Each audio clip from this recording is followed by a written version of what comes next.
Ladies and gentlemen, welcome back to the True Life Podcast. I hope everybody is having a beautiful morning. I hope that you get to wake up next to someone you love, and I hope that you're surrounded by sunshine and birds singing, and I hope that you have something to look forward to, something to do, and someone to love. I got a great guest for you today, got a great show. Dougall, a BA honors graduate in psychology with over 5 years of research experience and 2 years in the mental health field. He's an individual who is passionate about mental health, well-being, and has recently begun to explore the therapeutic potential of psychedelic substances and their integration into mainstream healthcare. He's also the recipient of multiple scholarships, such as the President's Scholarship, as well as the Dr. Douglas Earl Alcorn Scholarship. He's studied abnormal psychology. He has navigated his way around some interesting corporate structures that we were beginning to talk about. Nin, how are you today, my friend? I'm doing awesome. I'm so glad to be here. Thanks, George. Yeah, the pleasure's all mine. As we were getting started, I had mentioned to you, and I want to mention to the audience, I spend a lot of time interviewing a lot of really interesting people, of which I think you're one, but you represent sort of a different demographic for me, sort of a younger group coming up, and the world through your eyes is probably a lot different than it has been through my eyes or through the eyes of some of the people that I have spoken with. And so I want to kind of begin to touch on that a little bit. And I thought maybe the best way to do that was just to kind of open it up to you. And maybe you could tell us a bit of an origin story. Like, how did you get involved in psychology and mental health and well-being? And what led you to where you are today? Yeah, that's a great question. It's so funny. As I've been starting a new position and stuff, I've been describing myself to people. And for some reason, I really struggle sometimes to give good definitions of who I think I am, but I like the origin story. So I grew up in the very west coast of Canada, the west, um, most southern part of Canada, on Vancouver Island. Have you heard of it? I've heard of it. It's beautiful. But I grew up in this small little town called Souk. I think there's about 12,000 people there growing up, and it's kind of got like a Christian underlie to it. And it'd be very similar to kind of like Washington or Oregon in terms of the feel and stuff. And so for me growing up, I think one of the most significant life events that happened to me would be my parents got a divorce when I was 8. Mm. And of course, like any kid of that age, I think I started blaming myself. At some level, I really thought that I had to do with it. I can remember I had this one memory of my parents were arguing in the kitchen, and I came in, and I just remember running up and hugging both of them and being like, "Are you guys getting a divorce?" And of course, they said no, but Right. they did end up getting a divorce. But why I think that was like a really important life event for me is because I think it sparked in me some sort of understanding that there was like a relationship between them that didn't work well. Like, and as I'm not sure how old I would have been at the time. I think 8 or 10 years old. I was in grade 4. It was my first understanding, like, on a deeper way of like what it meant to have relationships with people and what kind of goes into that. And I think that kind of helped me start seeing the world more in that way, in a very relational way, and understanding connections between people. And I slowly started falling into this role in my friend groups as the person that people would come to talk to. And I think it was grade 8, so maybe 12 or 13, 14, something like that. Like, I knew I wanted to be a psychologist. I was so dead set on it because, and like every kid does at that age, I was like, I'm good at talking to people. Right? And so fast forward into high school, I played hockey and baseball. Like, I probably would have been like the jock in the jock kind of group. Um, and to be honest, coming from a small town who played hockey, which typically is quite a toxic sport, I developed a lot of toxic traits, a lot of toxic masculinity, a lot of misogyny, a lot of um, kind of like racist undertones from just the environment that I was in. And it wasn't until I was in grade 12, I took a social justice course, and I really started to understand, like, wow, like I have all of these societal structures that have been imprinted on me in such a way that I now see the world in this biased way. And I go to university and started taking, I took psych, of course, but I was taking a lot of sociology as well and philosophy. And that's when I really started to unpack a lot of these harmful ways of being in the world.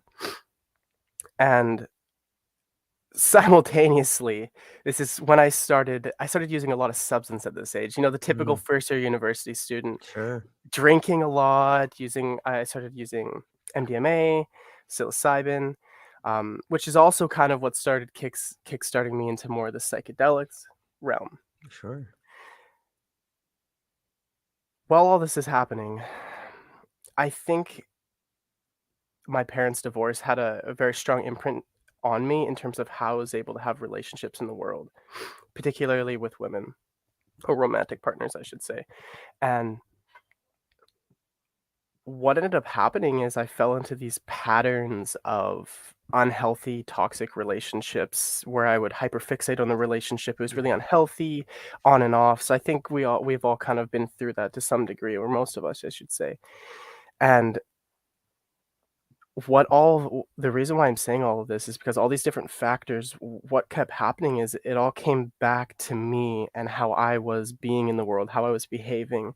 I started really understanding how my actions, my ingrained beliefs, my biases were resulting in me acting, putting myself out there in a certain way, which was then drawing certain things to me.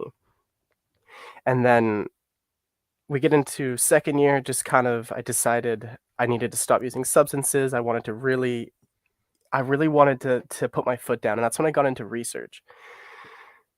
I started in a social psychology lab it was actually so cool. It was called the IKEA study. Nice. And yeah, and so how it worked is we'd bring in a couple, and then they would be randomly assigned to one of two groups. It was either a very difficult IKEA bunk bed or a very easy IKEA bunk bed. And we put them in a room with cameras, and we just give them the instructions and tell them to build these bunk beds. And it was really interesting to see how different couples took different roles when building the bunk bed, and depending on if it was like what genders they were, how much, I think we ended up terming it kind of like heterogeneous. Oh, I can't think of the word right now. Um, Heteronormativity. And so if you had like a very heteronormative couple, you see the male would step up a little more and kind of like take the lead. But oftentimes if you had like two women, for example, it was more equally shared, or it was really interesting just to see Yeah. how different couples and different people took different roles and how they communicated. But that led me into actually joining a neuroscience lab, a neuropsychology lab that studies primarily concussions, in like sports related concussions. And that's when I started getting deep into research. And I did research like essentially like 365 days a year for 3 years following that, it was awesome. That's when I got like a few scholarships. I was able to do full-time research on like one of our like larger research projects. And that's the lab actually that ended up transitioning into looking at psilocybin for cognition, Mm. which is super cool. Super cool. But I digress for the moment. So, third year of university, COVID hits. And that changed everything. Obviously, I Yeah. mean, we go online. This caused me to have to move in with my partner at the time. And what that did, in particular, moving in with my partner, was it really started highlighting these unhealthy behavioral patterns and unhealthy cycles of unhealthy relationships. And this went on for until January, actually, of 2022 is when I finally broke up with her. And when we broke up, it sent me into a bit of a crisis, to be honest. Like we thought we were going to get married. We had this whole plan Mm. for our lives, which I Yeah. totally understand. I'm just some young guy. We were young, but I truly believed it at the Yeah, of time. course. And so I remember I broke up with her one night, and by the next day, like, she had moved all of her stuff out of the place. It was the first time in my life I'd lived alone, and I didn't really know what to do, but I knew that I was drawn to psychedelics. And so I decided on a whim to just join a psychedelic, it's called the Vital Training Program. It's like a year-long psychedelic therapy program. And through that, I just had this complete spiritual awakening. I started listening to Ram Dass, and he changed the way that I understood and decided to be in the world, more with love. And that's when I really started unpacking my ego and all the, like, in such a, like, a deep level, that is when I started truly challenging myself in my deeply ingrained ways of being. And it's been, about a year and a half-ish now, and the amount of change, positive change, and in that amount of time, it has been astronomical. And it's interesting because I think when I'm talking to people who I haven't seen since before that time, it's like I'm a completely different person, and that makes me feel really happy. It makes me feel Yeah. like I have I have really gone deep and challenged myself to be a better person in the world, and that, I think, is now starting to translate into the work I do. And now I feel like I've done work on myself enough to the point where I'm able to start looking outwards more and seeing how I can use the work that I've done on myself to be able to help other people.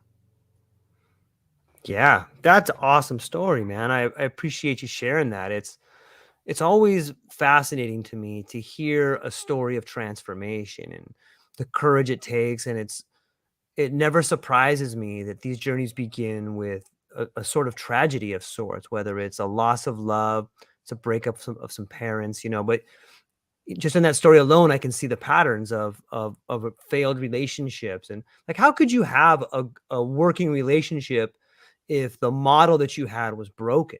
Like, and then that kind of brings us into this idea of generational trauma. Like, your parents probably had a model that was faulty on some level, and probably even their parents. And I'm always excited to hear someone who begins to break the chains, because when you do that, it's like you stop the process of generational trauma, at least put a halt to it. And, Yeah.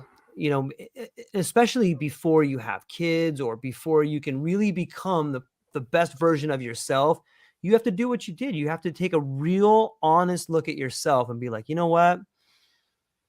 I got some things I got to work on. And that's really tough to do, man. It's real easy just to be on autopilot and cruise and blame Yeah. everybody else and get this job that other people have and move yourself into this little box that society has made for you, and then you can live a mediocre life forever.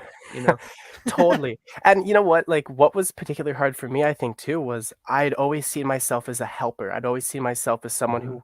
who could be there for other people.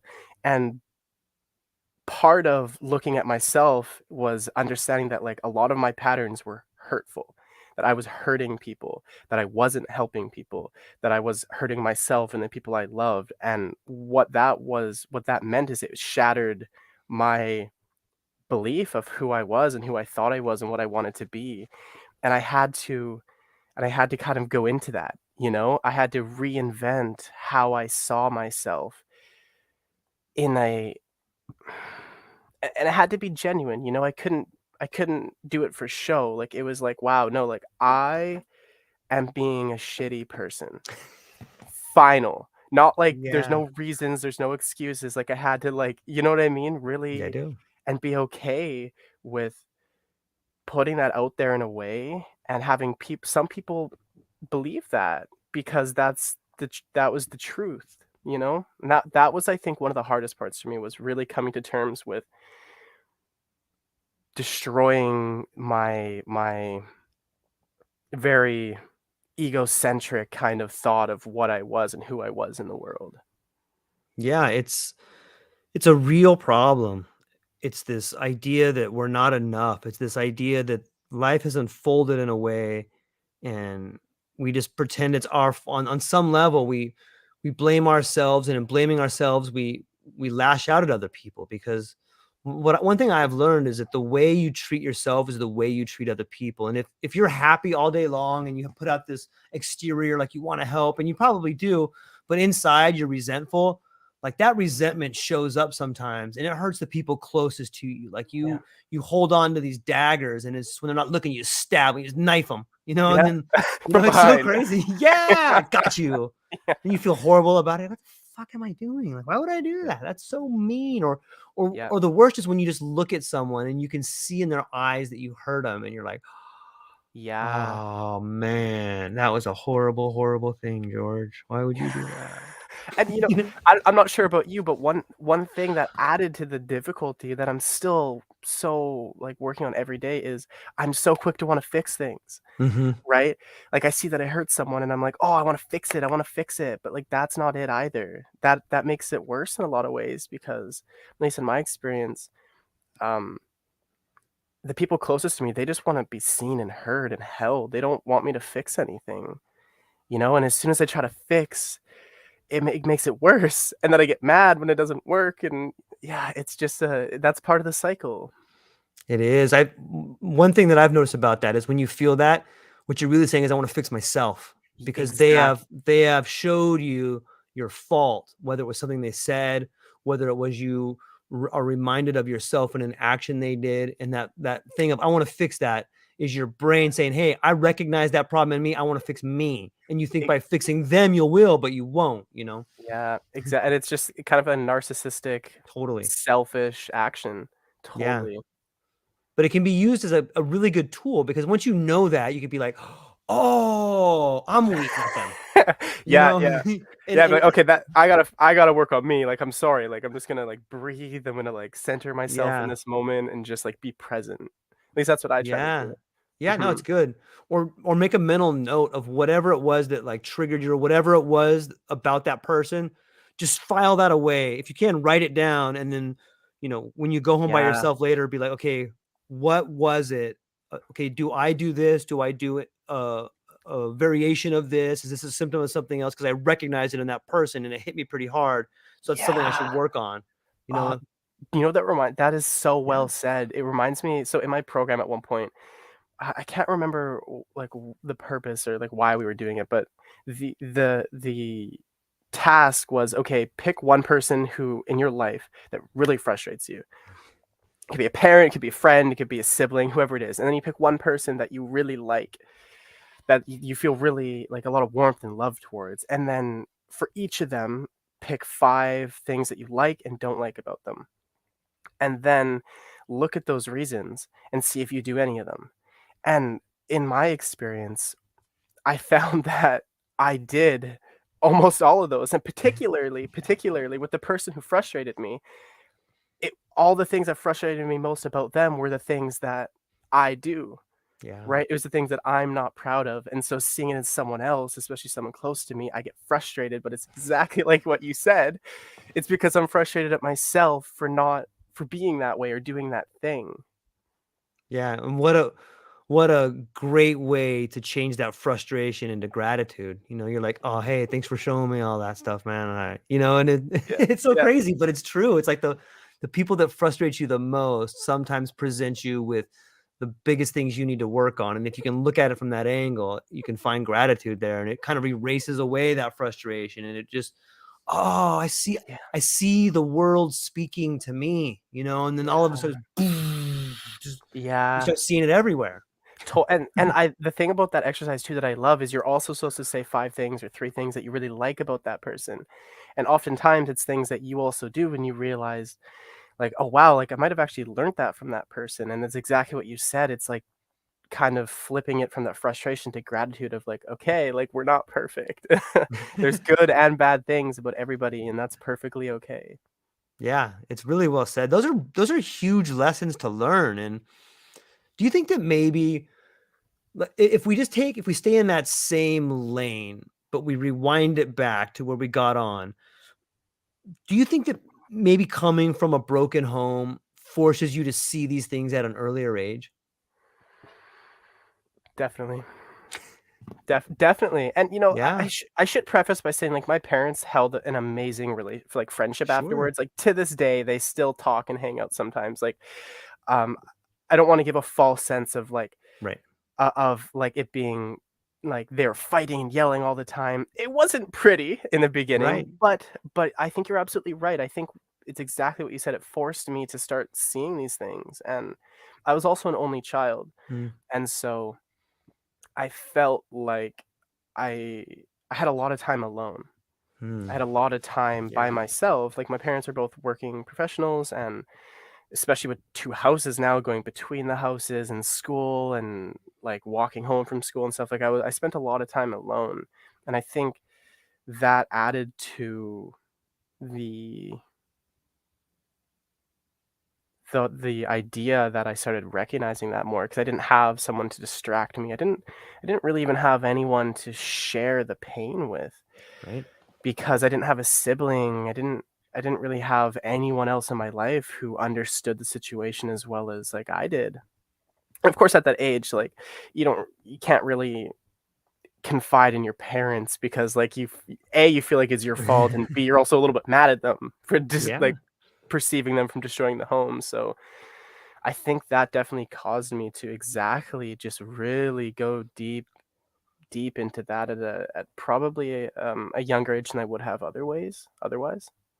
Yeah, you can see the line from having these thoughts at a young age that children who have a happy home with two parents, they're not confronted with these ideas. And then that would explain why later people would want to come to you and be like, hey, what do you think? Like you had well thought out ideas, at least for your age, Yeah, you know what yeah, I age mean? That appropriate. yeah, age appropriate, that other kids are like, man, how do you know that? And it's like, well, you face some tragedy that they haven't, and you've been forced to sit alone in silence and think about, okay, is this my fault?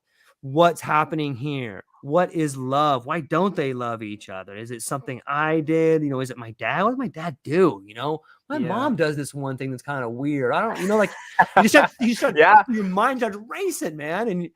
And then, but all of a sudden, those same patterns that are inquisitive, that are investigative, once you sit alone and you've sat with those thoughts as a pattern, because now you're thinking about them all the time, all of a sudden those patterns become something that you use in research. It's interesting to see how your mind worked at a young age and hear about how the patterns developed, and then to see where you are today. Like, I love research. Like now, this Mhm. thing that began in your mind is like a giant machine that started like just trying to look for every little thing that could be out there. All of a sudden that translates into an incredible researcher later in life. It's pretty interesting to think about. Yeah, you know what? I've never thought about it that way before. I love that. To be honest, I don't have a lot of memories from being young, but, Sure. um, I definitely agree with you that it changed the way I think, and I think more more, more specifically, it changed the way that I saw the world, Mm-hmm. and thus the way that I came to, like, understand it, if that makes sense. Like, it Perfect. definitely it definitely changed the way I think, and I think it's all related, but in very particular, I just have these memories of just, I became acutely aware of, like, body language, like, nonverbal. I became acutely Agreed. aware of the way people spoke and, like, what that meant, and I remember getting, like and in sometimes Mm-hmm. very unhealthy patterns of being like, "Okay, that person said something a little bit off, well, their body was this way, which means they're probably mad," and Yep. go into these, like, repetitive thought cycles, and then anxiety, and then, like, depression. Yeah.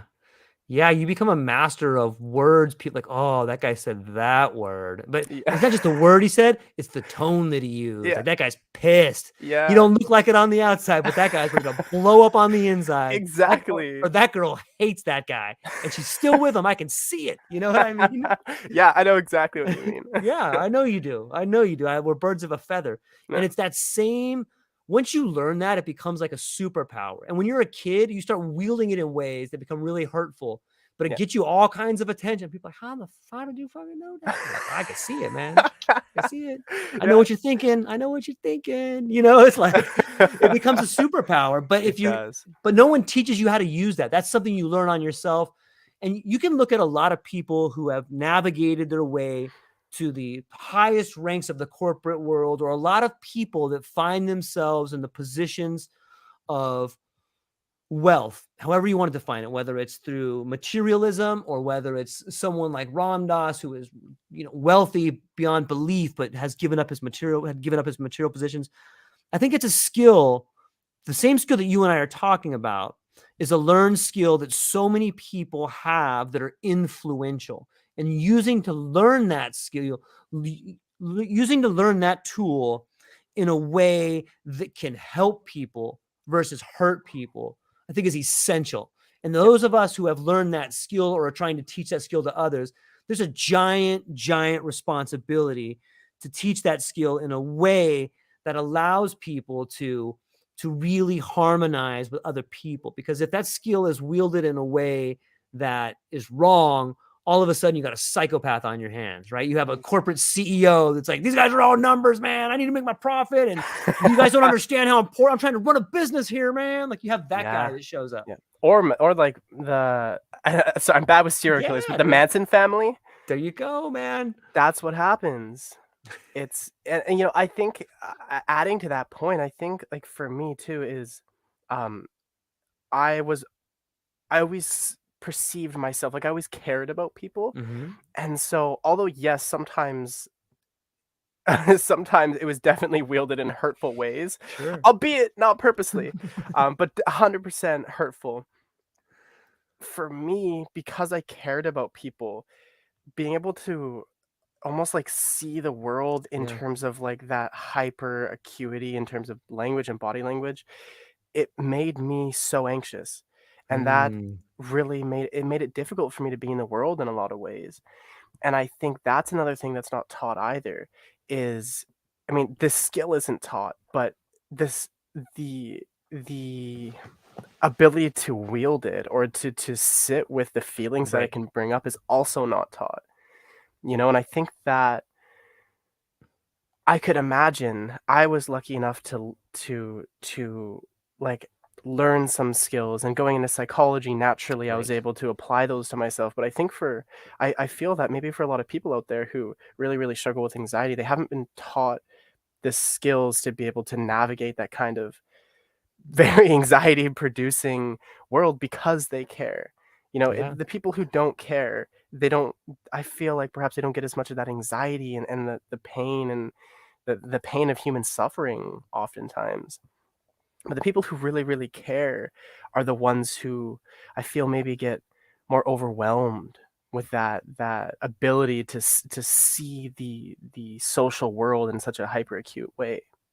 Yeah, they're paralyzed by, if I do that, then this guy's going to think that, and then that, and then that. Like, in a way, you're living out a set of ideas that are probable, but probably aren't realistic, but they are to you, and they come from having a big heart. They come from not wanting to offend. They come from, wanting to do the right thing. Like that's a very compassionate person. And if, I think of a society later in life where we see someone who has that anxiety, and instead of labeling it as a stigma, we see this person would be an incredible nurse. This person would be an incredible doctor, and like we begin to see these things that we look at as disease as a marker for some sort of superpower they have in a weird sort of way.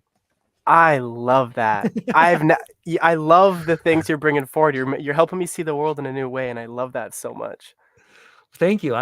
I think we think a lot alike, and I find that with so many people that gravitate towards the podcast, or that I gravitate towards, like, I should really talk to this person. I get what they're saying. And I think there's a lot of people out there, Nin, that have similar backgrounds and feel the same way. And in some ways, if you feel like that, you're called to speak out a little bit, and maybe you influence somebody, maybe you inspire someone, maybe the research you do begins to build things that other people become attracted to. And yeah, it's a really beautiful thing to think about, this idea of behavior and psychology and Yeah. metacognition, like thinking about thinking. And that's kind of where psychedelics come in too. For me, when I was introduced to psychedelics after having a very similar upbringing and experiencing a lot of the same anxiety or depression, and figuring out like, why am I different than everybody? Or, what's going on here? How come when I say things, people get offended? I'm just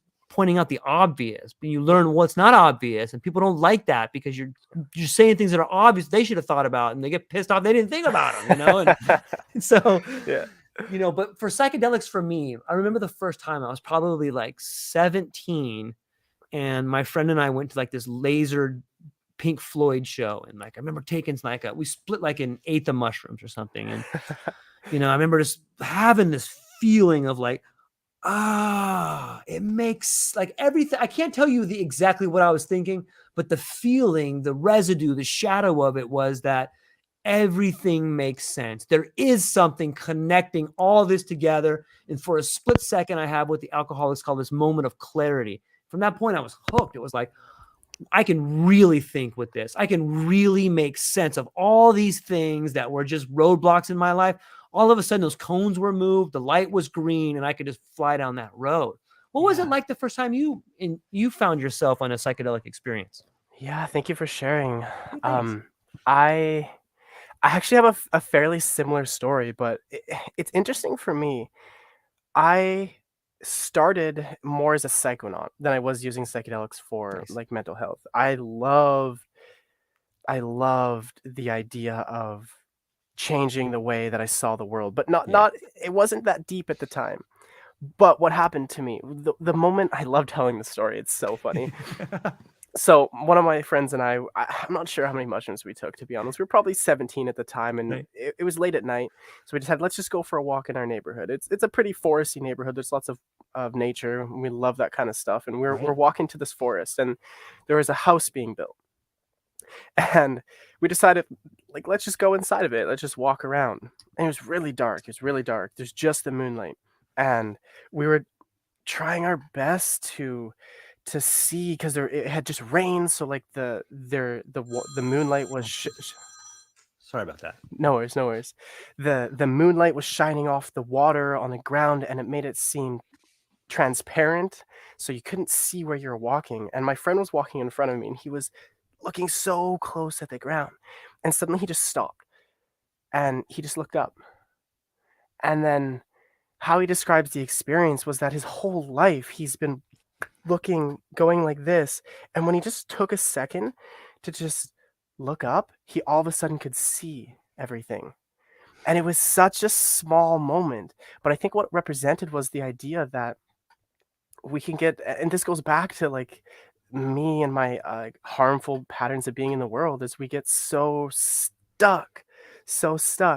And then for me, what psychedelics really helped was just it helps me kind of remove or step away, step behind all those patterns, and see from like a third person perspective, or from an objective outside perspective of like, oh wow, I see myself acting that way, like witnessing, being a witness to yourself acting certain ways. And that, I think, as I've really started getting into psychedelics, that's what their meaning is to me, is I can step back and and just be really honest with myself without having those pre kind of made ideas or ways of thinking clouding my judgment or my ability to be honest with myself. Yeah, that's such a profound moment where, and it's repeatable. Like, and that's, I don't want to go off on a tangent, but like No, the please. idea, well, the idea that you can't measure that. Like, that's not something you can measure in a lab. You can't say, well, I have an objective perspective. I have a third person point of view when I'm on a heightened state of awareness that allows me to see my life in the future, in the past. And it also allows me to evaluate decisions that I would have made and the consequences that would have happened later in life. Like, a scientist be like, well, how you measure that, man? Let's just leave all that out. Yeah, You know what I mean? literally, Yeah, I literally. know. Okay, that's nice, George, but we're gonna leave all that out. No. So what I would like to see is like, can you put that in a bar graph for me, please? Yeah. Put in a pie chart. I want to see the proportion Yeah, of your experience yeah. that you had third person perspective from. Can you prove that happened? I don't think you can prove that. Didn't happen then. Didn't happen. Yeah, I know, totally. I love that, and I think I can't remember who it was. So a lot of my I've done a lot of reading, and I take a lot of my ways of seeing the world in perspective. Sorry, in relation to psychedelics from Carl Jung Beautiful. and and Stanislav Grof, and I can't remember. I don't know if it was one of them or someone else, but they talked about how trying to understand the mystical experience from a scientific perspective kind of defeats the whole purpose of it. It kind of like that's like almost the power of the mystical experience Yeah. is the mystical aspect of it, like not really understanding and kind of having to like make your own understanding. But if you really break that down in like a biological reductionist way, is it really mystical anymore? And so even if we could measure mystical experience, and like of course people are trying, would that really be meaningful? And I don't Yeah. know. On some level, it may be. I mean, it may be, but I don't think that you can. And I think this is the problem with modern medicine is that they have taken the spirituality or attempted to take the spirituality out of medicine. And when you do that, you take away the real healing. You take away the component that comes with the medicine. Spirituality is a part of medicine. And I could see, it seems to me the way they did that is to create, and I'm sure the road to hell was paved with good intentions, but it's a model that allows profit to be made. It's a model that allows measurement to happen, even though the measurement is easily falsified. It still allows for someone to measure something, and that's, to me, it's a problem with the psyche. It's a really symptom of the sickness, and it's a symptom of the sickness that plagues all of us, and it's why we are in this situation. It's this idea that we need to quantify things, like you need to measure it. And, that brings us back to the idea of money and trade. And if you look at the society we live in, it's just this really sharp scalpel of analysis that has forgotten it's part of the whole. And on the topic of mysticism, another person that I would add to that trio of Stanislav Grof and Carl Jung is Alfred North Whitehead. And he has a quote that says something along the lines of, mysticism leads us to try to create out of the mystical experience something that will save it, or at least save the memory of it. And he ends that quote with, mysticism, clarification, action. And that's something that, like, I always hold that quote dear, because mysticism often leads us to the inevitability of words, and then we find ourselves in the integration trying to find clarification. And once you have clarification, then you can move forward with the action there. And I agree. If I can just fall back for a minute on this idea of the third person, I have a question here that I've been thinking about for some time, and I want to get your opinion. Mm-hmm. Where is it at here? I guess the question is the concept of the inner observer. Would you think that is the self? When we think of the inner observer, would you consider that to be the self? That's a great question. Thank you. The first thing that comes to my mind is the concept of the soul in the way Ram Dass speaks about it. That, which is kind of, I think, from a Hindu or Buddhist perspective, of we're kind of this soul that reincarnates into like a physical body. And though we take on a personality, though we take on an ego and our physical appearance, the essence of who we are is not from this world. It's not a material sense. And so when I think of what you say, the inner observer, my view on it is that it's separate from the physical self, but not separate in like a bad way.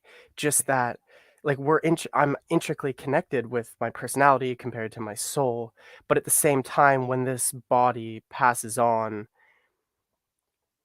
the essence of who I am from a soul perspective moves on to whatever next cycle I'm in, not necessarily taking on the biases, the personality structures that come with like this, as Ram Dass calls a meat sack. I don't know. What do you think? Yeah, it's a great way to put it. I think similar in that I think in that heightened state of awareness where you do become the observer, that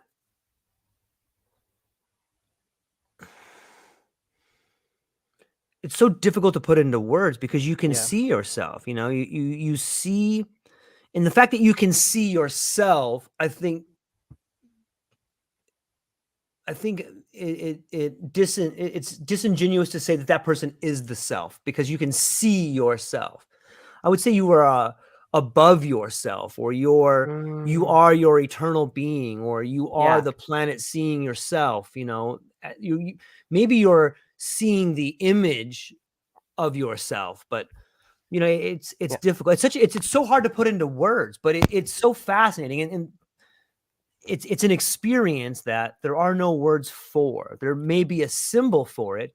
We may Hmm. be able to come up with sort of that yin and yang symbol that's always moving with the polka dot and the paisley, and Hmm. or maybe something to do with those abstract geometrical images that you see in heightened states of awareness. Perhaps that's the Yeah. best way to describe it, is to show that image, and you Hmm. can see the relationship to these incredible relationships everywhere, and it's like, it's this. You know what I Yeah. mean? Like, Totally. And I 100% agree. It's funny. I don't like using this wording because it sounds ridiculous, but it's like a download. It's an yeah, of understanding course. that Yeah. suddenly you have, and there's not really even an explanation for how you got to it. I think a lot of the time, truly, like I think we're so good at looking back on it and being like, oh yeah, this is why I came to that conclusion. But realistically, you came to it on a whim. And Yeah. one quote that I love is like we're just the universe experiencing itself through the eyes of a person. And so like for me, when I think about being in that third person, in that inner witness, when I when I'm able to witness myself, my personality structure is separate through that inner observer, I also start to recognize that other people aren't also who they think they are, as Ram Dass puts it. And then I start to develop this kind of compassion and love for them as being the exact same as me. Like we are the same, even though we might look different, act different, be different on the surface. Like it's so funny inside, but that's not really what I Yeah. mean. We're like the exact same, and that is really helped me develop a compassion and empathy for people who I've really struggled to feel that for in my life, both on a personal with like friends and family, and also with strangers, especially like in my last line of work, like working with the unhoused population. There's a lot of um, people who hold at times harmful views, and it's as a result of so many factors, but it can be very difficult to overlook certain things that to find that deep meaningful connection. And I think psychedelics played an instrumental role in my ability to connect with people at a level so humanly basic that everything else just kind of washed away. It was like in that moment when you're connecting with someone on that kind of soul level, nothing else matters other than being completely present with that person. You know what I mean? I do know what you mean. It's beautiful. I think that's what's happening. Maybe COVID was the catalyst that began to awaken people. I think on a lot of levels, it was a true gift. And I know that some people may not feel that way. But if you look at this, you know, think of a merry-go-round that's going super fast and just stops. Everybody starts flying off of there. You know what I mean? Like, Yeah. whoa, Yeah. and I think I came from the corporate world, Yeah. and it's so toxic sometimes. Like in my opinion, the majority of the Fortune 500 companies have gotten so large that they no longer see the people that work for them as people. They just see them as numbers. And when you're forced into this environment where you got to walk through a metal detector to see if you're stealing anything, and then you go in and you're faced with your employee number, and there's like a, hey, it's highlighted and it has a minus next to your name, and you're forced to look at that every day. It's just so Wow. dehumanizing on some levels. And Yeah. so even though people are going there and they're still maintaining a form of community and engaging with each other, it's like this, it becomes toxic to a level where all of a sudden you're forced into this environment that you hate, and you kind of become a container for that environment on some level. Like that toxicity pours into you when you go into work, and you bring it home, and you pour some for your kid, and you pour some for your wife, and pour a little in the cat's bowl, and it just poisons everything around it. And I think Yeah. COVID helped people begin to see that. And I, for example, and I know many people that have just said, you know what, I would rather really struggle with money. I would rather, not be penniless, but I would rather walk away from this place, even if I'm making six figures. I'd rather walk out of here than continue to do this. I can't. Yeah. Like, it's really killing me, and I don't like who I am, and I'm not around people I care about, and it's alienating, and there's no amount of money that's worth it. And I think when you get to that point, and I think everyone, I got good news and bad news. The good news is not everyone's at that point. The bad news is not everyone's at that point, but you get there. And when you get there, it's super scary, and you're faced with fear. And then all of a sudden the courage wells up, and you do something about it. And then you begin to take your steps towards freedom. And I see it happening around the world. I think it's part of this psychedelic renaissance. I think it's this thing called awakening. And it's, if you look at what's happening in France or Pakistan, or sometimes in the Middle East, or even the wars that are erupting, I think it's a war of consciousness. Like, we don't want to be part of this hardcore life extracting sort of lifestyle. What do you think? Is that too much, or what do you think about that? No, I think you're spot on. I really appreciate you sharing that. I can imagine, like, at the risk um of guessing how it felt, I imagine that being in that corporate world and then choosing to quit, especially to come into something like mental health, I don't know, how was that? Like, did you find there's a lot of judgment from, like, your past friends, coworkers, kinda like that world when you kinda, like, shifted into this kind of work? It's interesting. It's a lot like when your parents get divorced, because mine got divorced too. Yeah. You don't know how to deal with it. And I've got some really close friends I've gotten a lot of cool messages along the lines of, hey, thank you for your principled stand, or thank you for planting this seed.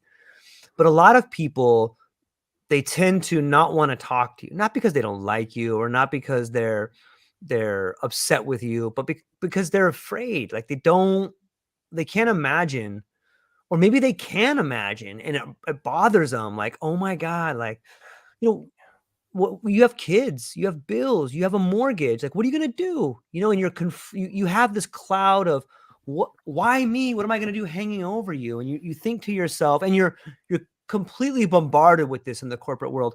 You'll never go anywhere and make this kind of money. It's like an abusive relationship of someone's like, yeah, you'll never do better than me. That's kind of what the Yeah. corporate world is telling their Wow. employees. You'll never do better than us. You're lucky to have a job. Like, that's all bullshit. And Yeah. I want everyone to know that. Like, if you feel you're in a situation where that kind of messaging is in your mind, I'm not saying that the person who runs your corporation, or the manager, or people in positions are saying that to you. But if you feel that message in your heart, like, it's being conveyed to you on some level, and it's coming from that place. So it's all bullshit. It's conditioning. It's this, in primary school or public schools, we kind of treat children like Pavlovian dogs. We train them with bells and whistles and an authority figure standing in front of them. And, you got to break that conditioning, and it's hard, but it's not, it's just this idea of fear and confronting fear, right? I think that when you think about fear is not the absence of, courage is not the absence of fear. Anybody can do that. Courage is doing something in spite of the fear. Yeah. And once you begin doing it, you realize that Fear is afraid of you, and you can blow through it, or it still might be challenging, but you can stop your heart rate when you're in that condition if you're aware of it, and you can become the person that you want to be. You can get across the message that you want to the authority figures if you're willing to sit with yourself and figure out, what is it I'm afraid of? Can I keep doing this? Is it fair to the people that matter? Is it fair to my daughter? Is it fair to my friends? Is it fair to my parents? Is it fair to my wife? And if you answer no to any of that, you really need to start thinking about making a change in your life, and it'll be the best change you've ever made. And this idea of, in my opinion, all of a sudden this confidence begins to grow inside of you, and this belief that you can become the person you've always wanted to, that you're worthy of actually living the dream, man. You're worthy of that. If you start walking down that road, it'll happen, man. Yeah, I love that so much. I just want to sit with that for a second, because that really resonated with me. I love what you said about, like, the courage is not the absence of fear. It is doing something despite the fear. Yes. And at least in my experience, I've found that when I sit with that fear and I go through it, like, I think public speaking is a great point, a great example of that. Yep. Is like, you do it and then you're so scared and you're like, that's okay. Like, it's okay to be scared. I'm going to do it anyways. And then you do it and it goes great. And all of a sudden you're like, whoa, like, it's you're not actually scared of public speaking. You're like scared of the fear. You're scared of feeling the fear in the first place. Because if you can do something well, despite fear, there's nothing to be feared anymore. And it comes down to just being scared of the fear. And that's something that has been so hard for me in my life with my anxiety, is like being anxious to do so many things. And as I've gotten more confidence in myself and started facing that fear, I've started really recognizing, like, there's nothing to be feared.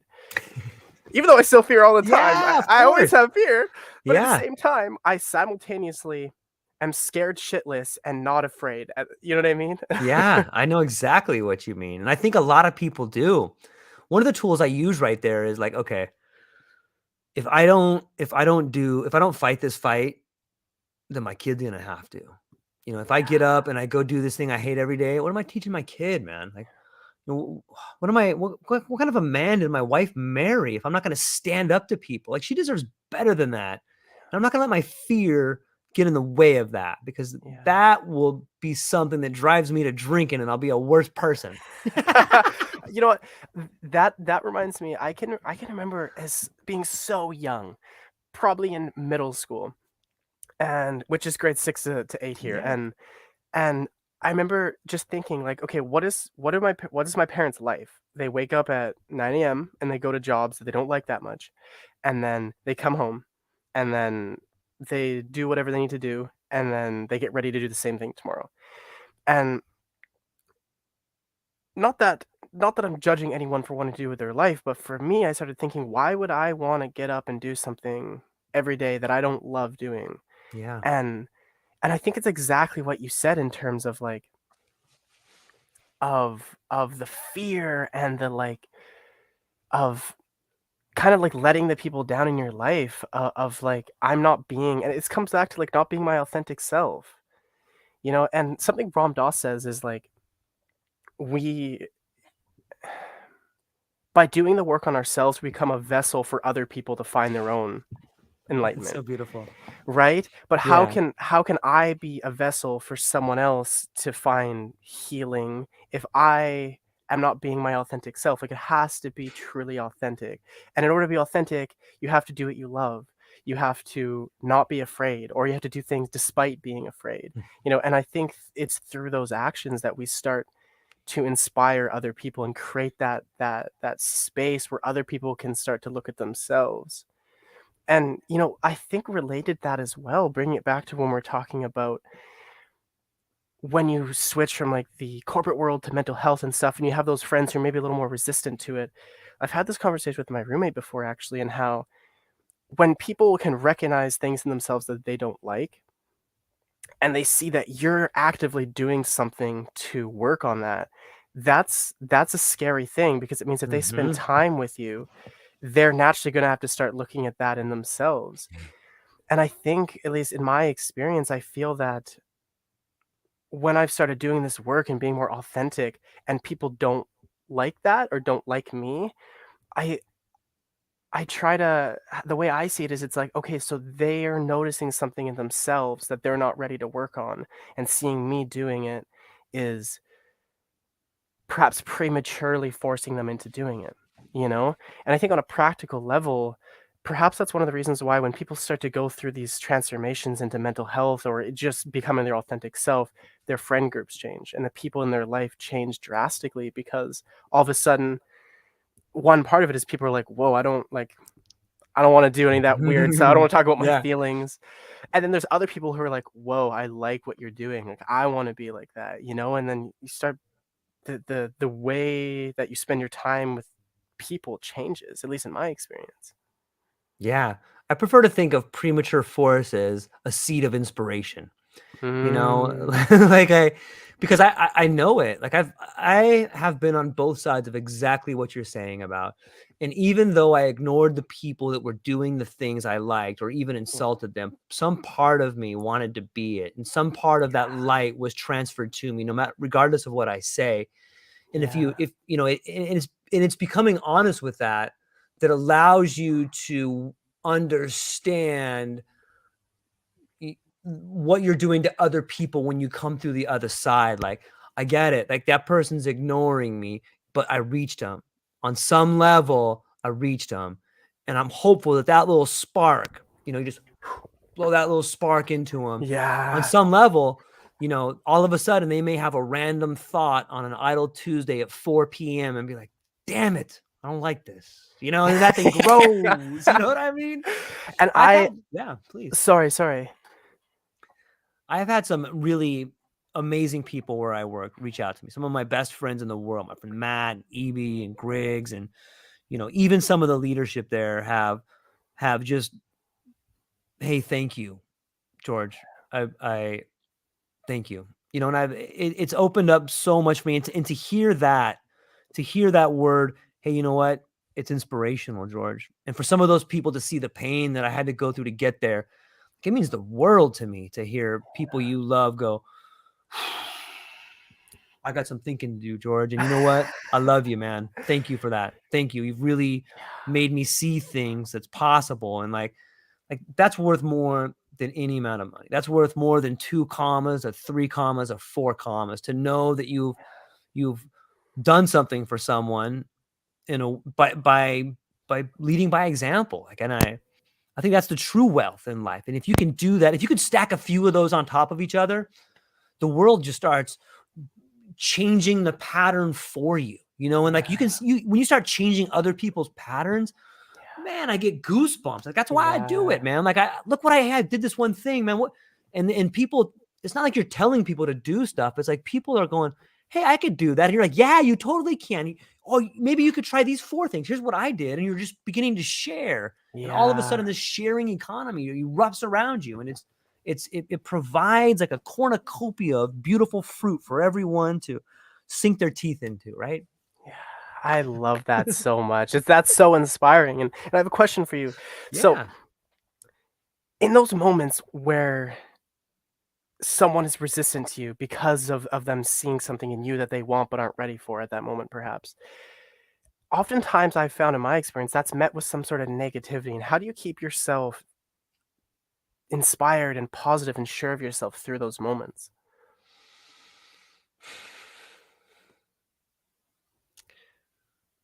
It's really hard.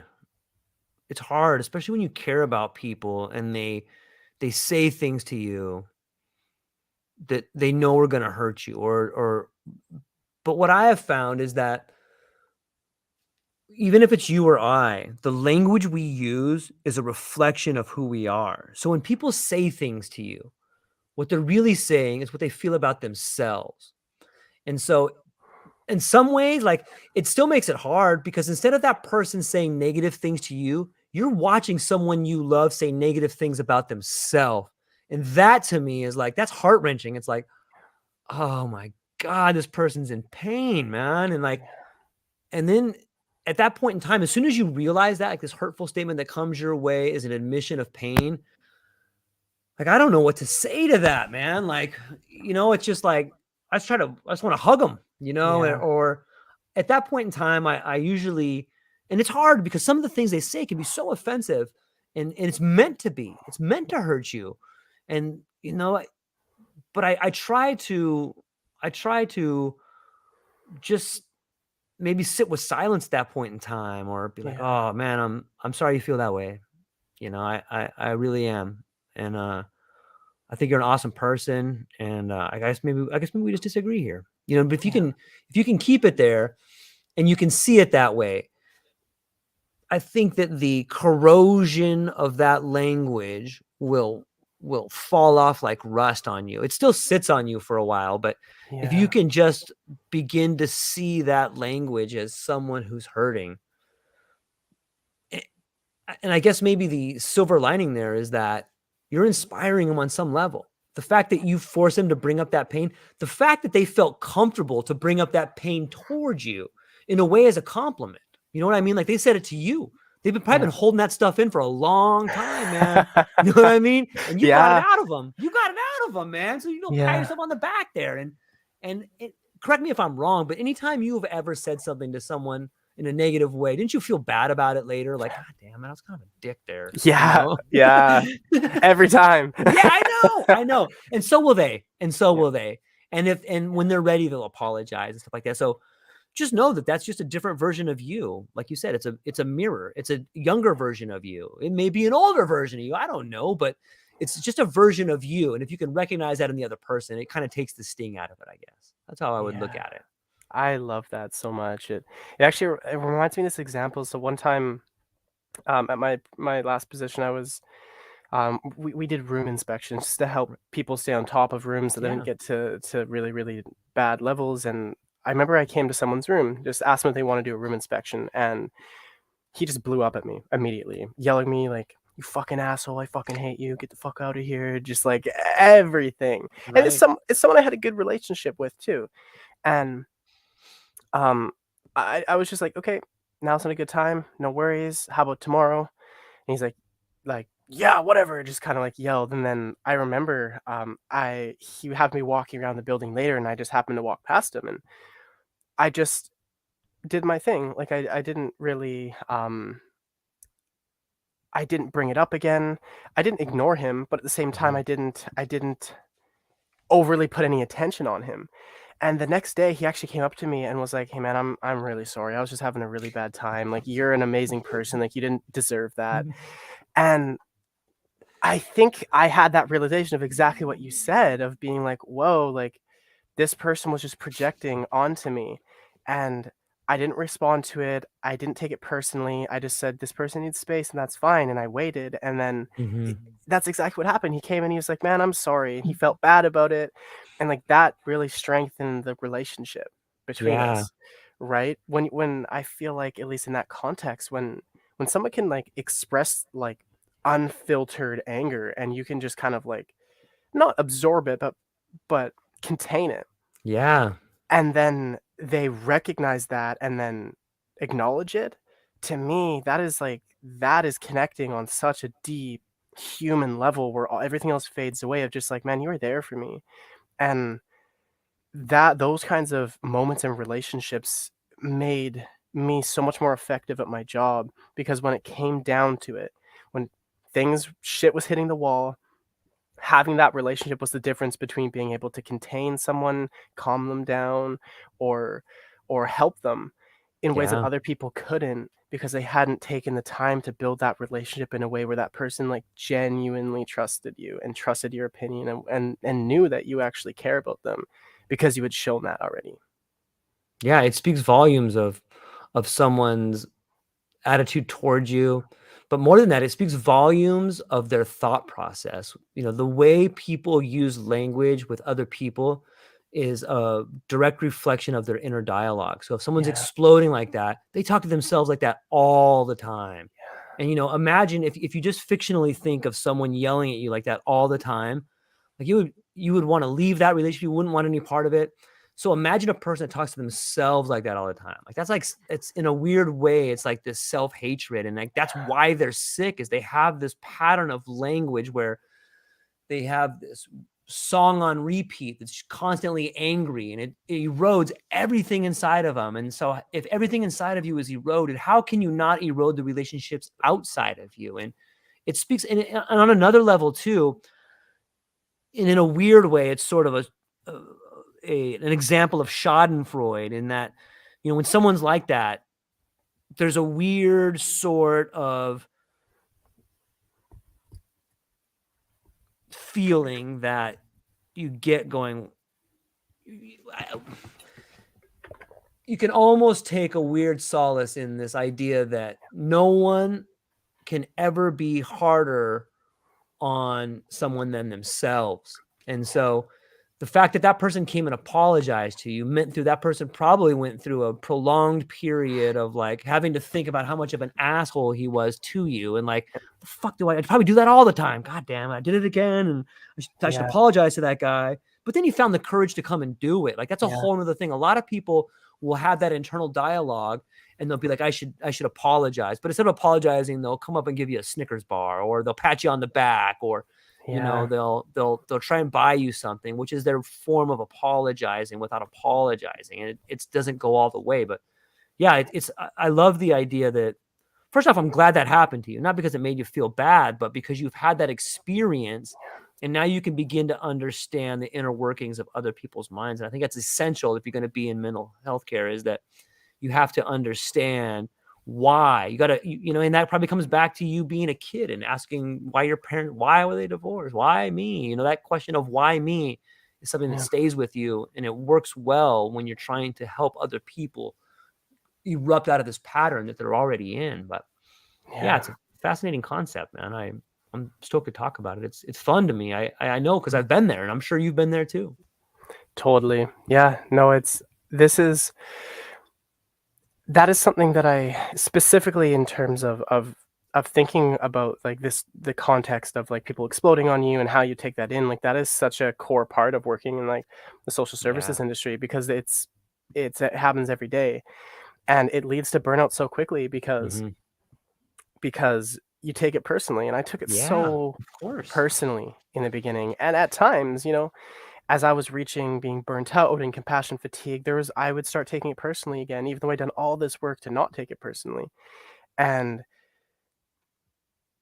I think Ram Dass particularly, and what he talked about, which I already mentioned about we help people by becoming a vessel for their own healing, because to me, what that means is we're not doing anything. I'm not trying to heal anyone. All I'm doing is being my authentic self, and that creates a space, right?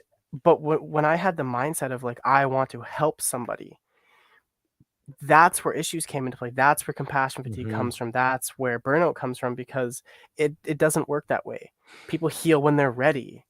And if for me, when I based my value and my effectiveness on the results of other people, especially in that context, I was bound for failure, because true wins are really rare.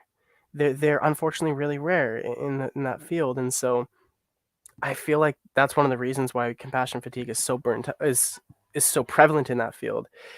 Or people become numb. That is so common too, because there's so much pain and suffering and you can't do anything about it. And so you just shut yourself down.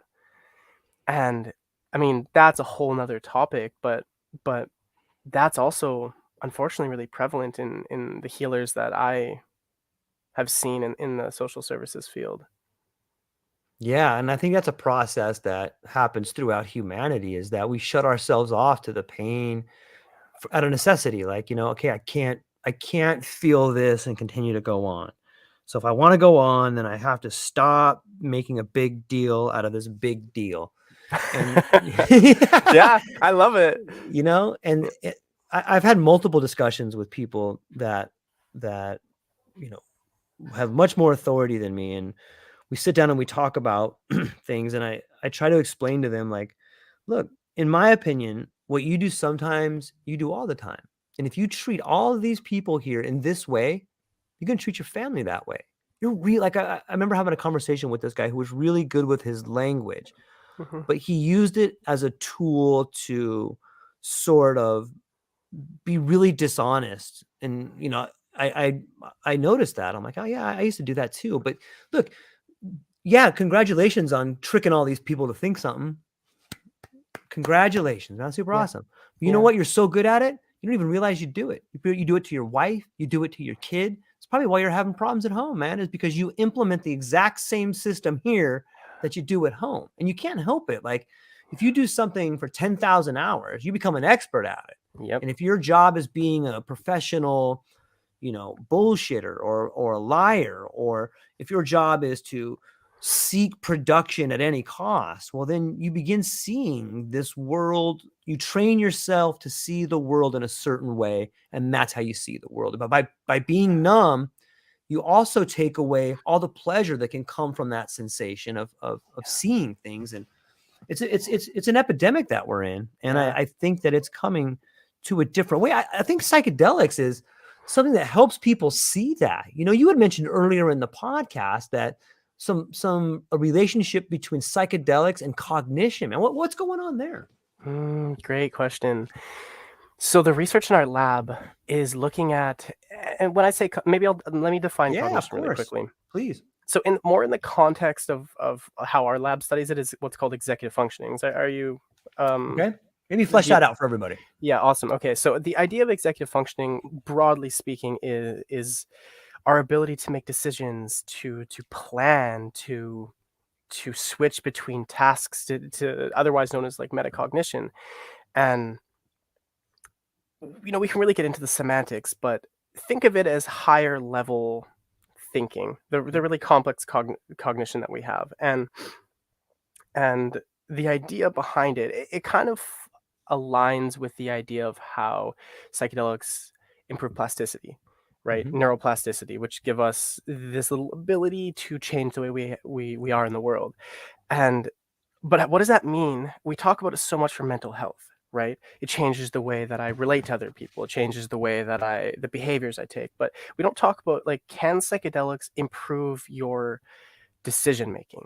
Can it actually make you quicker at responding to things? So we're talking about the structure of the brain itself and how that relates into effective goal directed behavior.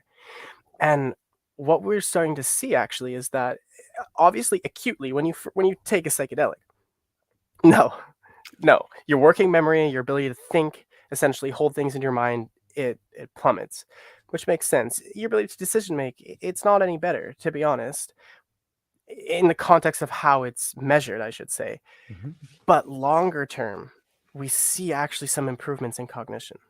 It was just a scoping review, which is essentially just going through the literature. It's not even a systematic review or meta-analysis.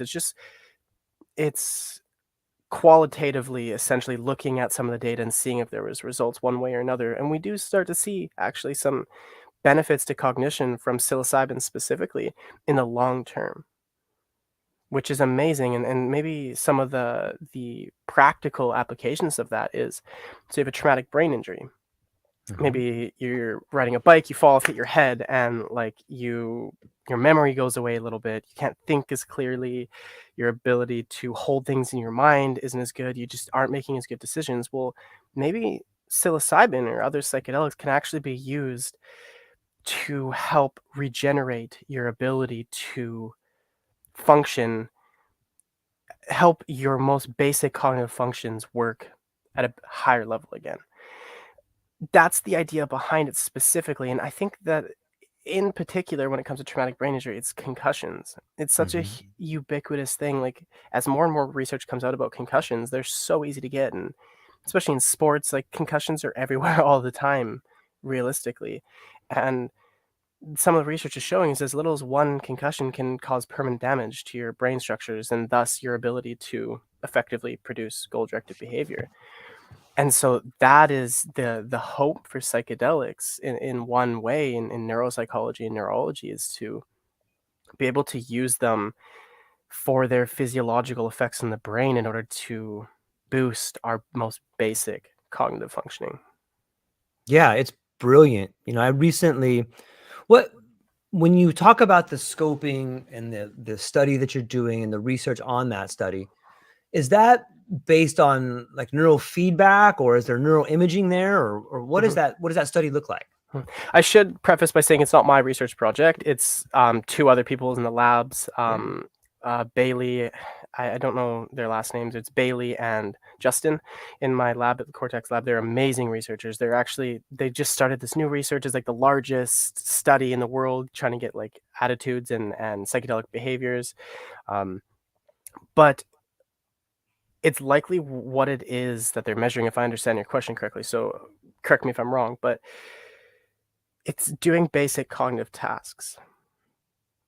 So, actually, sorry, can you repeat your question again? I kind of lost it.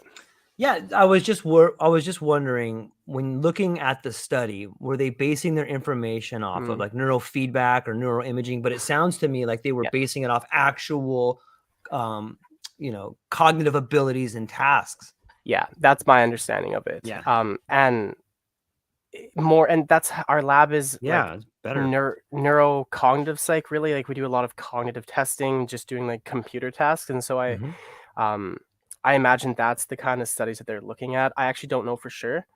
I think they're publishing it or it has been Yeah. published, but yeah, that would be really cool though, looking at brain imaging and neurofeedback and stuff. Sometimes I think that the results, the way we measure results should be in the joyous tears of the family members, because those are the best people that know. You know what I mean? Like when you see family members crying, like my husband, my daughter's better, like, okay, it Yeah. worked. Like, look, the person that loves them the most is telling you they're better. Like, okay, we don't need the imaging. We got I it. I think that's a great idea. You know, in my new job in hospice, one of the best indicators we use to determine the effectiveness of our services is whether or not people tell us, them and their families tell us if our services were effective. What a Were novel you idea. happier? Yeah, like at the end of the day, with anything in life, isn't the subjective experience of the experience the most important thing about any experience? Yeah. Yeah. Yeah. It's so true. And it's this idea of sometimes I think the idea of specialization, like the Mm, left hand has no idea what the right hand's doing, is gotten away from us in some ways. But yeah, I I saw an interesting parallel study where Nick Murray, who's got a company called Wake, has recently done partner with ESPN, and they took these people. I think Ryan, I'm not sure if his name is Ryan, but his last name is Cote. He was like an enforcer for hockey up in Canada, and a bunch of people that played in the NFL. And they took them down to this retreat in Jamaica where they had multiple sessions of psilocybin. And they did then hook them up to some newer technology like this kernel brain imaging machine, and they did some neurofeedback, and they were able to show, which science I'm sure loves, is this new centers, these new connections, these sort of new brain waves that are beginning to show up in these areas that before didn't have a whole lot of action. And mm, along with that, they also can hear the people no longer beginning to slur their words, so that there's wow. also like real tangible effects happening in conjunction with the science that makes both sides happy. And so I would imagine that Bailey and what was the other person's name? Justin. And Justin. Bailey and Justin, you're welcome to come on this show. I'll try to put all your research in the show notes down there. Thank you for Yeah. doing what you guys are doing. You sound like amazing people. I'd love to talk to you. And I would imagine that their research is somewhere along that lines. And I think it's this kind of research like Bailey and Justin are doing that is going to drive mental health care in the future. It's a really profound. I'm really excited for it. Yeah, me too. You know, we in the lab, as more and more like psilocybin and psychedelic research is being picked up by the members and stuff, we've been as a lab starting to Yeah. educate ourselves on a unified idea of how we want psychedelics to, or how we see psychedelics being implemented into our work and more broadly society. And we have such a beautiful mix of opinions and viewpoints based on our backgrounds. A lot of the lab are clinical neuropsychologists or clinical Okay. neuropsychologists in training, where I'm more going into like a little bit less away from the clinical neuropsych, a little more into just like the counseling side of things. And we have Sure. other people who are from other research-based specialties, and we all bring our own viewpoints and worldviews into Yeah. it, and it just helps us create this really holistic, amazing, and I think it's a great balance between the mystical, unexplained things and then the science of things. And I think the lab is doing a great job of balancing those two, and bringing the science to it, but also leaving room for there to be a little bit of like unexplained stuff. Yeah, it sounds to me like you're redefining medicine or redefining healing in a way. And when I think Mm, about, you know, if we just stay with the idea of redefining what things look like, whether it's words or experiences, and we think about the relationship between words and actions, healing sounds a lot like optimization to me. But there's a little bit of mm, a difference there, on some level, like healing has like a negative stereotype to it, like, oh, you were injured, so now you have to be healed. mm, But what if you're just being optimized? Like mm, isn't optimization just optimization has a lot of levels to it. Maybe you're optimizing your cognitive ability, or maybe you're mhm, optimizing the emotional, your EQ, you know what I mean? And I mhm. think that goes a long way of taking the stigma at a disease. And I think that's a huge part of it, because people kind of become that stigma when they're labeled with something. But if they're not healing, if they're just optimizing, if you have an optimization center versus a treatment center, Yep. now all of a sudden you're attracting people in there for different things. And when people come in, they don't judge other people for like, oh, well, that guy, he's one of those guys. I love that idea. I've thought about this before actually, in terms of like, because I think there's a huge, God, I don't want to, I was gonna say market, but I think There demand is. for people who are okay, but are Yeah, wanting to just optimize themselves. But I do think there are people out there who are looking for healing as well. Like sure. I think that it is also important to acknowledge that there Agreed. are a lot of people who really are hurt. And like, at least I come from my perspective, like it's okay to be hurt. Like I'm hurt. Like Yeah. I've been so hurt, and I was maybe ashamed in the beginning, but I'm not ashamed to say that anymore. And like at times what I've been looking for is healing, not optimization. Yeah. But Yeah. I definitely think optimization is as equally important and needed, because at the moment sometimes I see the psychedelic medical side of things being taken towards like treatment resistant depression, PTSD, and there's no space for people who want to use it to just break toxic masculinity. But like that's valuable too. Why am I not allowed to use psychedelics to help with my toxic masculinity and toxic ways of being in the world, but other people are allowed to use it for things that the medical system has considered to be worthy or hurtful enough? And I'm not trying to compare PTSD to toxic masculinity at all, but I think it's a gross example of how psychedelics are being siloed to only being able to be used for certain people. And I think it's important to acknowledge exactly like what you're saying, the spectrum of reasons Yeah. that Yeah. psychedelics can be used for. It's a very astute point, and I can tell that you spend a lot of time, because I'm beginning to see new terms like traumadelics being put out there, because there's Mm, so much emphasis on trauma and healing. And, yeah, and I agree with you. People need to be healed, and they should be healed. And I'm so glad that there's coaches and professionals, and there's a lot of people out there. yeah. But I do see this new branch emerging. In fact, I talked to a friend of mine, Jason Sheffield, who used to have he's got a few companies. One of them is Experience Integration, but his Mm, new company is called The Rooted Rebellion, and he teaches a class on masculinity using psychedelics. And it's so funny that wow. we're talking about it, because he gets into this.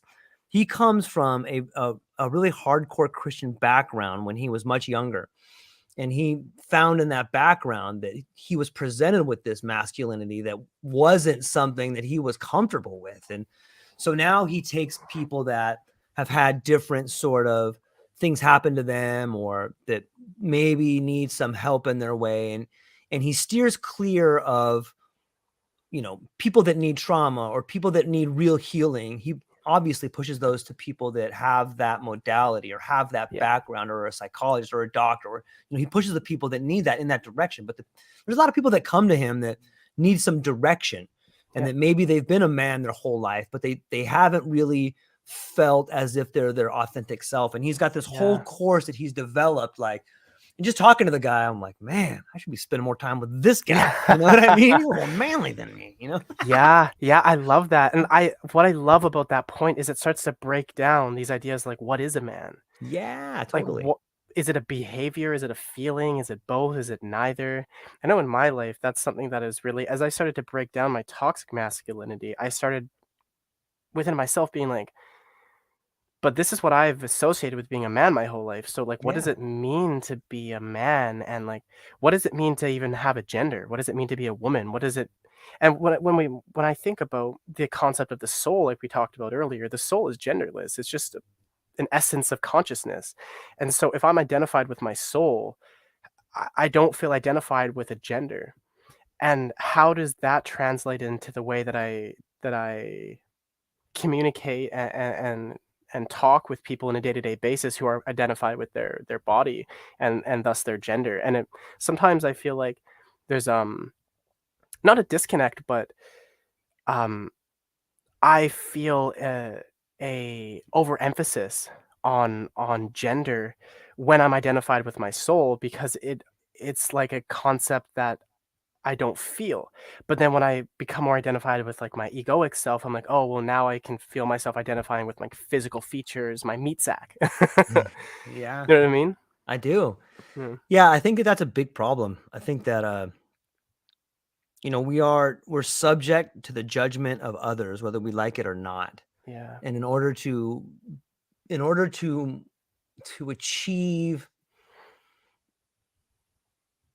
the structure of this society has been set up in a way where, and maybe all societies, like, judgment matters. You may not agree with it, but there's some things that you run into that are, you can change your perception about them. You can change how you feel about them, but you can't really change how other people feel about them. And those affect us in ways that are sometimes unfair and they're wrong, but there's really nothing you can do. I mean, you could be around, you can select your friends and be around like-minded people, but yeah, it is tricky. And I think part of that integration process is coming to the conclusion that, like, hey, I'm okay with what those people judge about me, man. They may think I'm a total freak, Yeah. and they may not like me, but I'm cool with that. In some ways, I could probably see why they think that, you know. And I think Yeah. that that's the mark of a well-rounded person, is Yeah. understanding that they're going to judge you. You may not like their judgment, but maybe you can empathize where they're coming from, and then you can begin thinking about why they think that, and then it becomes an exercise in cognition. And wow, and sometimes sometimes like the greatest ideas you have come from analyzing the judgments of others, you know, and sometimes Mhm. that helps you solve problems, and if you Yeah. can see it as a gift that way, it's pretty amazing to think about. Yeah. Yeah, I love that. And for me, I think too, like, as I become more comfortable being my like authentic self, I Right. quote, I find that the judgments bother me less Hmm. because I'm I feel happy, I feel proud, I Yeah. feel at the same time, interestingly, feel like it just feels right that Yeah. I'm doing what feels right to me, and I become more, for lack of better words, certain with the stuff I'm doing. I less often stop and think, "Am I doing the right thing?" It for me becomes more often this intuitive feeling of I am doing the right thing, and like I will take whatever, and it comes back to courage. Like I'll take Yeah. whatever's coming my way by doing what it feels right to me. You know, you just take it in stride. Yeah. I heard a great quote that was like, you know, nothing hits harder than life. Life will hit Mm, you and it'll hold you to the ground if you let it. But in life, it's not about how hard you hit. It's about how hard you can get hit and get up and keep moving forward. You got to take the love it. hits. You got Yep. to take the hits, and you got to be not afraid to face them. Or if you are afraid to face them anyway. And the more hits you take, the tougher you get, and the more you're able to walk through that storm. You know, I heard another great quote where they were talking about the difference between buffalo and cattle. And the difference is that when buffalo see a storm coming, they run through it.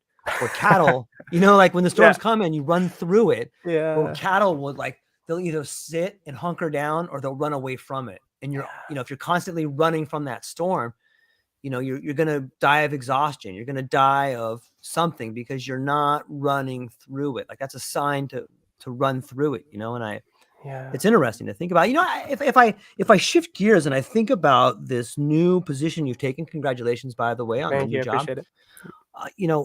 I recently read an article in Spanner magazine where they're using 5-MeO-DMT to treat neurodegenerative diseases. Have you heard about that? I haven't actually. Oh, it's fascinating. I'll send you the article. Please. It was a really, and it's anecdotal. Like I haven't really researched it. I've spoken to the guy a little bit, but I don't have the documentation in front of me. So I'll just say Of course. it's Yeah. that. But the story is beautifully written, and it talks about a gentleman who had a really great relationship with his father. They would go to the beach, they would travel, they would play guitar together. And as his father grew older, all of a sudden the signs of dementia began to set in. And it got to a point where he went to see the doctor, and the doctor says, look, your father probably has 6 more months before he really needs to go to a home. He's going to forget who you are. It's going to be very, very difficult. So I would recommend that you spend these next 6 months with as much love and capacity as you possibly have. And they tried all these different treatments. They tried all the drugs. They tried the layering the SSRIs and all these things, and nothing worked. And so he had spoken to a bunch of professionals about, hey, I've seen some evidence that says certain psychedelics can help with cognition. Would you guys be willing to work with me on a study here? And so they did sort of a informal sort of preparation, and they used 5-MeO-DMT in an inhaler over the course of 6 months. And the way the story goes is that they started using it twice a day, and they didn't see a whole lot of benefits. But after about a month, they started noticing small things. And then the crux of the story is on like month 3.5, the son came home and he heard, like, it's important to note that by this stage, the father was, he would be around the house, kind of shuffling around the house, maybe on the couch or in his bedroom, and he was no longer doing any activities. So after the course of 5-MeO-DMT, about month 3, the son comes home and he hears this faint sound of a guitar in the back of the house. And he goes back there and his dad's playing guitar. And he's like, Dad, what are you doing? And he's like, it's weird. It's like I've been in this fog and I haven't been playing guitar at all, man. I just felt like playing. And so I just came in here. Wow. And the story goes on to talk about how all of a sudden he got his license back. He started traveling. And they're really doing a lot of research, because the only factor that changed was the introduction of 5-MeO-DMT. And I think if you look at what Beckley's doing right now with a 5-MeO-DMT inhaler, they're saying some things, what they're using it for. But I think, in my opinion, I don't know, that I'm just throwing this other speculation. It seems to me that they are looking at that in a way that could be the next wave for neurodegenerative diseases. There's also a company called April 21st with Joachim Fieber, excuse me if I pronounce that wrong, Joachim, but he has been looking into using next generation psychedelics for neurodegenerative diseases. And I'm curious, like, I think that could be something that happens in your field, or at least in the people you're caring for, really quick. What's your opinion on that? What do you think about that? That's such a good question. I love that story. Thank you for sharing it. Yeah. So in the context of hospice, so the idea of hospice is that you're no longer seeking treatment. Okay. It's you're essentially like ready to die, and you want to make your life as pleasurable as possible until you pass. Yes, we do get some dementia patients, and I should say I'm not an expert on the company yet. I'm still new, or hospice in general, but this is my understanding. And I think the effectiveness of 5-MeO-DMT for dementia, for example, would be a little bit more upstream. Right. So before hospice, but absolutely yes. Like, especially as like, I'm not a medical professional, but perhaps maybe a more early treatment for it, or perhaps preventative. Like, to be honest, yeah, absolutely. A lot of the things about neurodegenerative diseases is you don't notice it until there's a lot of damage, and so what's the best way to stop something from happening is to prevent it from happening. And so I could really see that coming into play with at-risk people, or I try to be hesitant about being like psychedelics cures all, because I don't Oh, believe that. But in the places where it could help a lot, yeah. I mean, dementia is probably one of the worst things you can get on a family, on the system, because watching someone you love essentially whittle away into a non-functioning human being is horrible. And that's not to downplay how horrible other things are, but Right. it's particularly hard to watch, I think. And so the way I see it, at least, is like it's already one of the worst things that can happen. So like anything bad that can happen from taking psychedelic can't be any worse than that. And when it comes to a palliative approach, which is just the idea of to my understanding, a palliative approach is just the acceptance of a life-limiting disease and containing it rather than aggressively fighting back against it. That's not to say you can't treat during palliative, but that's Yeah. the idea behind it, is helping people live their life to the fullest. And so just under that umbrella of helping people live life to the fullest, psychedelics perfectly make sense to fit in there. Because when it comes to palliative and hospice approaches, like for example in hospice, and oftentimes palliative, like they give a lot of opioids.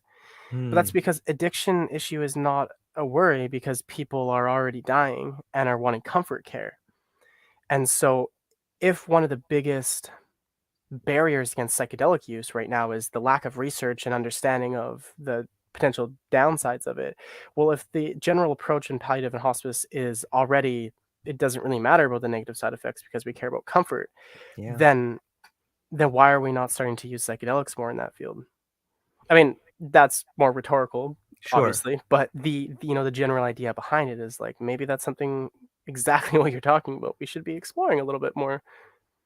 Yeah, I think there's a lot of research that talks about people that are in that particular situation using psychedelics and finding comfort, instead of Yeah, fear, overcoming a little bit of fear and helping them, with understanding about letting go. And yeah, I'm sure that that's definitely a very personal decision that anybody would want to do. But if anybody wanted to do it, I think that they should be welcome to it. I've read some really interesting stories where, people didn't want to have their family come around because of the way they were, because they didn't want people to see them in that way. And after taking psychedelics, they did like a 180 and they became conscious of what's happening to them. And they found a way to make peace with it. And in some ways, even embrace it. And we're like, you know what? I get it.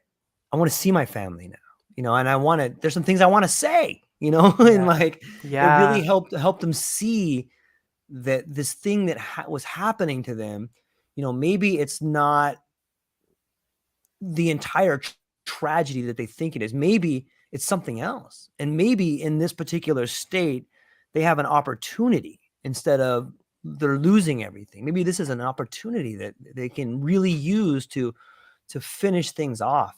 I heard a story about I was talking to Susan Gunnar, she's got a really great podcast. Maybe it's Susan Gunnar, I think is her name, and she's incredible. I'll send you the links to her podcast. mhm, She has so much cool stuff, and she was telling me about her mentor, and her mentor was someone that was the way she introduced herself was, "Oh, I'm an event planner." And when she said, "Well, what kind of events do you do?" She goes, "Well, into life." Kind of threw her back a little bit, like, "Wow, that's an interesting concept to think about yourself and as an event planner." And one of the stories she told her is that a lot of the times the people she's with don't have a lot of family. And so she'll spend like the last day with them, like sometimes the last hour and like the last 10 minutes. She says, way too many people in the last 10 minutes that she's been with, like she'll be holding their hand and she'll just see what she described as the look of unrealized dreams as they take their last breath. yeah, And she was also someone who is a big proponent of using psychedelics towards the end of life. And yeah, she had been with people that have and haven't.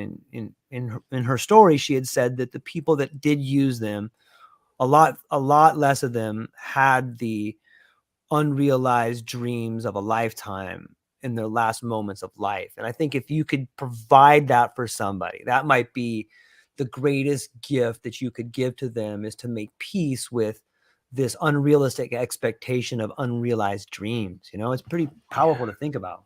Yeah, I love that. And that personally, that's where I see Yeah. psychedelics being so effective in their life care. Yeah. Um, and that's actually something that like I'm hoping to propose to like my bosses that we can try and implement in like randomized control trials or something in our hospice. Yeah. It's complicated in a lot of ways, and Sure. we're a long ways out from getting there. But my hope would be that psychedelic assisted psychotherapy, or even just like more of a spiritual based psychedelic experience with maybe like Right. a doula or some sort of spiritual practitioner, that could be just like a normal part of hospice care. So in the same way that you can get opioids for pain, you can get psychedelics to help with your end of life anxiety for any reason you want. Like, and I think when it comes to end of life and people start to come to terms with that, they're more willing to try things, Yeah. to see the world in different ways. And I think that's a perfect way to start introducing psychedelics into the mainstream. Because if you think about end of life and all the people that are related to that end of life, seeing how psychedelics can drastically improve someone's life, in that time, I think that is like so important. The last little bit of life, and when people see the impact it can make in the most critical time, maybe we'll start to see a culture shift of like, maybe there's something here. And like, wouldn't it be nice to have that feeling before I'm just about to die, so that I can live my life authentically earlier? I think that the hope would be that we don't need to take psychedelics to come to terms with our own death, right? My hope, at least at the end of life, like my hope is that we can get out of this death phobic society, Mm. maybe with the help of psychedelics, Yeah. face our mortality from a younger age, so that when it comes to that time, we don't have that moment of unfulfilled dreams, of regrets. It's like, no, like I knew I was going to die one day, so I lived my life authentically, so that when I got to this moment, Mm. I could have a sense of peace without the need of a substance to guide me there. It's really beautiful said. Thank you for sharing that. It makes me think back to the earlier part of our conversation where both of us have used psychedelics, and we did find the courage to try and at least pursue the dreams that we have. So in some ways, what you're speaking about is being put into action right now, and people can do that. They can save themselves that last few moments. And another aspect I think about, if there are people that elect to use psychedelics to cope with an end of life or as an end of life strategy. Imagine a young girl or a young grandson or a granddaughter seeing the life return to their grandparents for a few moments, and how much that grandchild will change the world as the last breath of hope, or the last breath of life, is transferred from them to their grandkids. Like when kids see Yeah, miracles, all of a sudden they can perform miracles. And I think that yeah, that's the process that's happening. It's this process of waking up, whether it's your grandfather that's dying in a hospice care, or whether it's your father who's dying at a job, or your mother who's dying in a relationship. Like, the truth is, maybe we're dying all the time, and we have this opportunity to live, and not enough of us are taking it. But I hope that we do, all of us, begin to take that plunge. It's so worth it. yeah. That gave me goosebumps. I love it. Yeah, I love talking to you, man. Thank you for this. It's been really fun. Yeah, thank you too. I love this more than I ever could have imagined. Well, we should have more conversations. As we're kind of coming up on towards the end here, though, and like, what do you have coming up, and where can people find you, and what are you excited about? Yeah, so we're still in such an early stages of our process. We're actually working on a podcast ourselves. Yeah, you'd be I know, epic at right? it. You'd be so Yeah, good at it. thank you, and we'd love to have you on. Anytime. Because we want to have a similar vibe that you got going on here. Um, with a little in the beginning, it's going to be a little more focused on psychedelics and like the legality issues and what they Yeah. are, and we're going to be very focused in like British Columbia in terms of like the context. But then we want to start branching out and having like spiritual conversations and getting into Yeah. it. But we actually just recently came to a name, and we're the Radiant Roots Healing Collective. I love it. Thank you. So the website that I gave you, we don't have a domain name yet. We haven't built it for the new website, so that's all up and coming. But for now, I can be reached by the website link that I saw you put in the description. It's just a basic website of who I am. There's some information about psychedelic therapy and stuff on there that I think is amazing for people who want to get a sense of what it's like. But that's pretty much it for now. I there's lots of stuff in the making, but it's gonna be a few months before anything really tangible is ready to be released.